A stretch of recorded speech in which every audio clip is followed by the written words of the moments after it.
Hello, good afternoon everyone. आज के lecture में हम बहुत टाइम बाद लगभग हमें 7 दिन हो गए, 7 दिन से मैंने आपकी क्लास भी नहीं ली है।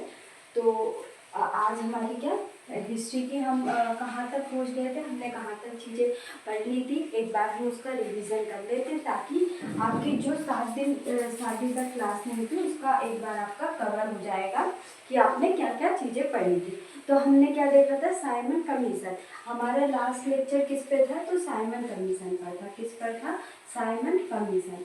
साइमन कमीशन पर हमारा लास्ट लेक्चर था, जिसमें हमने क्या देखा था, साइमन कमीशन के बारे में हमने हर चीज़ देखी थी, जिसमें हमने 2 मार्क्स के क्वेश्चन, 7 मार्क्स के और 11 मार्क्स के, तीनों मैंने आपको अच्छे से बताए थे कैसे इनको लिखना है। इसके बाद मैंने आपको ये भी बोला था कि एक जो बड़ा टॉपिक है, बड़ा टॉपिक कंप्लीट हो जाएगा उसके मैं एमसीक्यू तो मैं आपको सॉल्व करवा रही हूँ। आप हम अभी 2 लेक्चर एमसीक्यू पे हो गए। मैंने क्या क्या बता दिया आपको, यूरोपियन कंपनी का भारत में आगमन, उसके पीवाईक्यू मैंने सॉल्व करवा रही हूँ। मैं क्या पीवाईक्यू सॉल्व करवा रही हूँ, आप देख सकते हैं। और जो एक तो ईस्ट इंडिया कंपनी और बंगाल का प्रभुत्व, ये 2 टॉपिक हमारे क्या कंप्लीट हो गए हैं पीवाईक्यू में। देन आज मैं क्या करवा दूंगी, मैं आपको क्षेत्रीय जो शक्ति है उसमें मैसूर और एक टॉपिक और कंप्लीट हो जाएगा। तो ये हमारे क्या साथ में पीवाईक्यू भी चल रहे हैं। और इसके जो मेंस की आंसर राइटिंग है, मेंस के आंसर राइटिंग के लिए हम क्या करेंगे, मेंस की आंसर राइटिंग जिसमें हम जो प्रीवियस ईयर क्वेश्चन पेपर है, मैं आपको वही सॉल्व करवा रही हूँ। प्रीवियस ईयर क्वेश्चन पेपर जो घटना चक्र के हैं, जिसमें आपको सभी स्टेट पीएससी के सभी एग्जाम में जो आए हैं क्वेश्चन वो आपको मिल जाएंगे। और जो आईएएस जो यूपीएससी के एग्जाम में भी आए वो क्वेश्चन भी आपको इसी में मिल जाएंगे। तो हम सारे क्वेश्चन टॉपिक वाइज कवर कर लेंगे। जो हमने अभी मैं आपको सिर्फ आधुनिक भारत के इतिहास से जो है उसके पीवाईक्यू सॉल्व करवा रही हूँ। उसके बाद हम मध्यकालीन के पढ़ेंगे, फिर हम प्राचीन के पढ़ेंगे। तो हमारा ये सीक्वेंस रहेगा। सबसे पहले हम देखेंगे आधुनिक भारत के, जो मैं आपको बता रही हूँ। इसमें भी हम टॉपिक वाइज देख रहे हैं, एक एक टॉपिक लेकर चलेंगे, एक एक टॉपिक की एक क्लास रहेगी। तो आपको ज़्यादा लेंथी क्लास भी नहीं रहेगी, ताकि आपको लेने में क्या ईजी रहे। तो मैं आपको उसके क्वेश्चन सॉल्व करवा रही हूँ, आप देख सकते हैं ना। ये हमारे जो लेक्चर है मैंने आपको डिस्क्रिप्शन में अच्छे से भी पढ़ाया है, डिस्क्राइब करके। उसको मैंने आपको 2 मार्क्स में, 7 मार्क्स और 11 मार्क्स तीनों में बताया है। जैसे यूरोपियन कंपनियों का भारत में आगमन, जैसे सबसे पहले पुर्तगालीज आए, फिर उसके बाद डच आए, फिर अंग्रेज, फिर डेनिश, फिर फ्रांसीसी। तो ये सारी चीज़ें मैंने आपको बताया। और जो अंग्रेज और फ्रांसीसियों के बीच जो युद्ध हुए उसको भी मैंने आपको पढ़ाया है। 2 मार्क्स, 7 मार्क्स और 11 मार्क्स। और उसी सीक्वेंस में हम अब जो आंसर राइटिंग है मेंस की वो भी स्टार्ट कर देंगे। इसमें सबसे पहले हम क्या करेंगे, यही सीक्वेंस रहेगा। सबसे पहले हम आधुनिक भारत की पीवाईक्यू तो सॉल्व कर ही रहे हैं, जो कि हमारे प्री के लिए इम्पॉर्टेंट है। और प्री के लिए इम्पॉर्टेंट, सारे एग्जाम के लिए हमारे लिए इम्पॉर्टेंट है, क्योंकि सभी एग्जाम में क्या हिस्ट्री आती ही है। तो हम पीवाईक्यू भी सॉल्व कर रहे हैं, प्रीवियस ईयर क्वेश्चन पेपर जो भी सभी एग्जाम में आए हैं, और ये हम प्री के अकॉर्डिंग देख रहे हैं। इसके बाद हम पीवाईक्यू सॉल्व करेंगे मेंस के लिए। तो ये भी हम टॉपिक वाइज ही लेकर चलेंगे। ये मैं आपको ऐसे ही क्लास में बताऊंगी। हम क्वेश्चन में लेकर आऊँगी, उसका आंसर हमको कैसे लिखना है, और कुछ क्वेश्चन मैं आपको दूंगी तो आप उसका आंसर लिखना है। तो सबसे पहले हम आधुनिक भारत का पढ़ेंगे। इसके बाद देन हम मध्यकालीन भारत का देखेंगे, फिर हम प्राचीन देखेंगे। तो ये हमारा क्या सीक्वेंस रहेगा। तो हम हिस्ट्री बहुत अच्छे से हमारी कर लेंगे, और एक एक टॉपिक से हम पढ़ेंगे तो हमारे क्या क्वेश्चन भी छूटेगा नहीं। अगर हमने थ्योरी की जो क्लास है उसमें हमारा कुछ छूट भी गया है, तो हम जो पीवाईक्यू है उसमें सारी चीज़ें अच्छे से पढ़ लेंगे।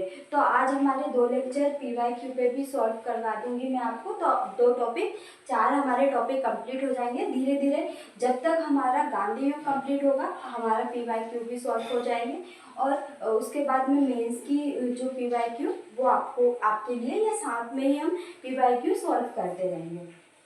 तो ये हमारे सीक्वेंस रहेगा हिस्ट्री को पढ़ने का। तो आज के लेक्चर में सबसे पहले हम साइमन कमीशन हमने देख लिया था, तो हम साइमन कमीशन के बाद जो नेहरू रिपोर्ट आई थी उसके बारे में पढ़ेंगे।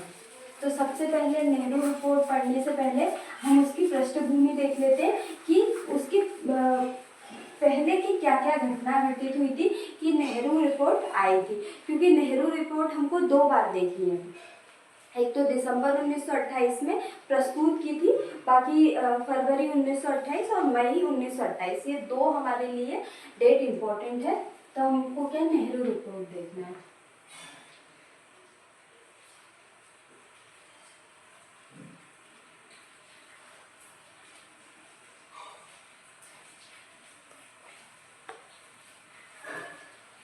सबसे पहले हम नेहरू रिपोर्ट में क्या देखेंगे, पृष्ठभूमि देखेंगे। सबसे पहले क्या हुआ था, जैसे जो साइमन कमीशन है, साइमन कमीशन ने अपनी रिपोर्ट में क्या कहा था, कब उन्होंने बोला था, तो 27 में, ये एग्जैक्ट आप देख लेना डेट का, तो 27 में 1930 नहीं 1928 में 1928 में क्या बोला था, 27 में, कि प्रांतों में क्या उत्तरदायी सरकार बनाने की बात की थी। क्या उत्तरदायी सरकार बनाने की क्या बात की थी, किसके द्वारा, साइमन कमीशन ने।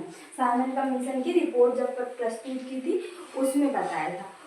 इसका विरोध क्या कांग्रेस ने किया और अन्य नेताओं ने किया कि प्रांतों में ही क्यों उत्तरदायी सरकार। तो इसके बाद क्या नेहरू रिपोर्ट आई थी। तो जो साइमन कमीशन है उसके रिपोर्ट प्रस्तुत करने के समय भारत के सचिव कौन थे, तो भारत सचिव कौन थे, बर्केनहेड।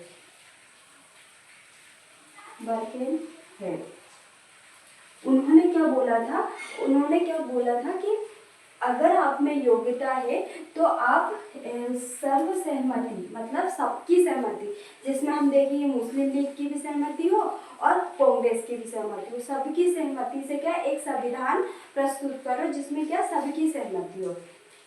तो क्या बोला था उन्होंने, सहमति वाला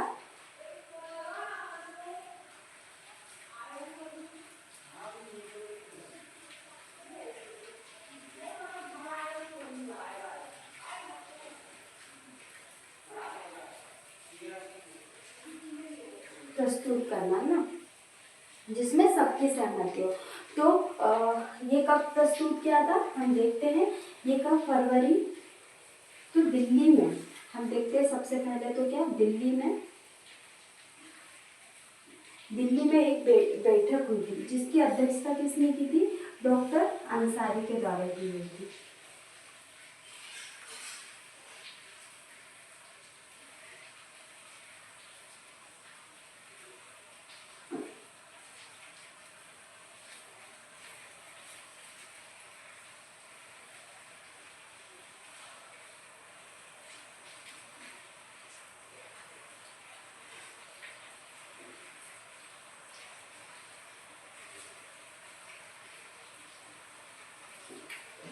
सबसे पहले तो हम देखेंगे मई में दिल्ली में क्या हुई थी, एक बैठक हुई थी जिसमें क्या हुई थी, सिर्फ चर्चा हुई थी। इसके बाद कहाँ पे, बम्बई में मई 1900, ये फरवरी में हुआ था, फरवरी 1928 को।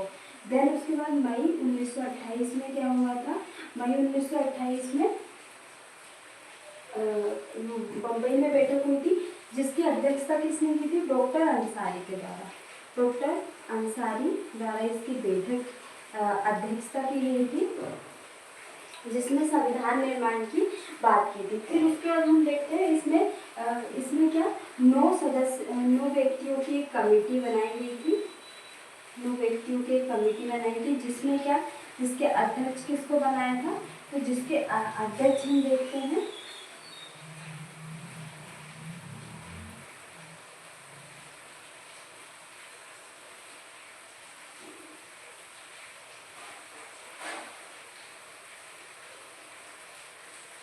इनके अध्यक्ष किसको बनाया था? मोतीलाल नेहरू। मोतीलाल नेहरू। और अन्य उनमें कौन थे? शोएब कुरैशी। और अगर हम देखें तो कांग्रेस से कौन थे? सुभाष चंद्र बोस। इसमें जो निम्न बातें कही गई थी वो हम देखते हैं और इसको हम नेक्स्ट लेक्चर में ही देख लेंगे। ऐसा करते हैं हम अभी सिर्फ इतना ही पढ़ते हैं, क्या क्या चीज़ें पढ़िए, और इसको मैं आपको नेक्स्ट लेक्चर में भी इसको अच्छे से बता दूंगी, क्योंकि अगर आपको ये चीज़ें नहीं आएगी, इसके पीछे की पृष्ठभूमि, तो आपको आगे की चीज़ें समझ में नहीं आएगी। तो नेहरू रिपोर्ट के बारे में हम कि क्या क्या चीज़ें उसमें शामिल थी और मुस्लिम लीग ने इसका बहिष्कार क्यों किया, और फिर नेहरू रिपोर्ट क्या, नेहरू रिपोर्ट वापस ले ली गई क्योंकि सभी की सहमति इस पर नहीं बनी थी।